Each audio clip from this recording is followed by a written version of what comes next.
Ginit ni LTFRB Chairman Winston Hines na hindi niya naisparusahan ng mga tauhan ng Don Mariano Transit. Pero kabi-kabila rin ang hinaing ng mga empleyado doon. May live report si Ian Cruz. Ian. Yes, Jiggy, iba't ibang hinaing at apila ang pinaskil ng mga empleyado ng Don Mariano Transit Corporation sa gate ng kanilang garahe dito mismo sa Gulod, Novaliches, Quezon City matapos niyang kansilahin ng LTFRB ang prangkisa ng Don Mariano Transit kahapon. Maraming mga empleyado na nasa garahe ang kinausap daw ng management. Ginagawa naman daw ang lahat ng bang naligal kaugnay sa pagkansela ng prangkisa ng buong fleet nila. Ang ibang driver sumubok na raw mag-apply sa ibang kumpanya pero nahihirapan daw sila dahil nga sa aksidenteng nangyari. Ang iba naman ay hihintayin daw ang pinal na desisyon at hindi raw nila ipagpapalit ang kanilang kumpanya.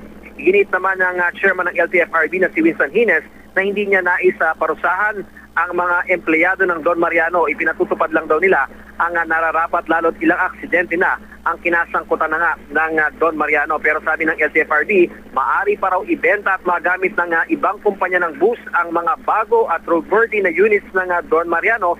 Kahit pangaraw ang sister company ng Don Mariano, pwedeng makabili ng mga unit at magamit muli ito sa kalsada. Ang bentahan ng mga bagong modelo at paglilipat sa ibang kumpanya ng bus, daraan daw sa butas ng karayom ng LTFRB. Ang mga bus na ibebenta ng Don Mariano, maaari lamang daw ipamalit ng makakabiling kumpanya sa mga luma nilang bus. Samantala, Jiggy, ay suportado naman ng National Center for Commuter Safety and Protection ang inilabas sa kanselasyon ng LTFRB sa prangkisa ng Don Mariano Transit Corporation. Pero sana raw ay magkaroon ng standardization ang mga public utility vehicle para gawin itong mas ligtas para sa nakararaming mga pasahero. Jiggy. At itong mga empleyadong ito, no, may nabanggit ba sa iyo, Ian, yung management kung anong plano din nila para sa mga tauhan nila?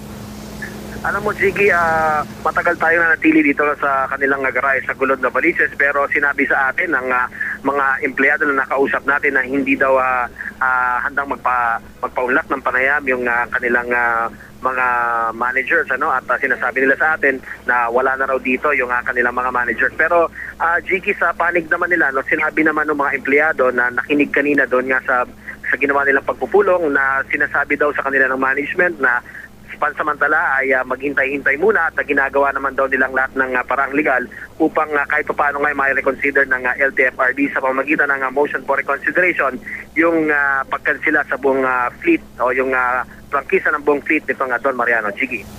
Maraming salamat, Ian Cruz.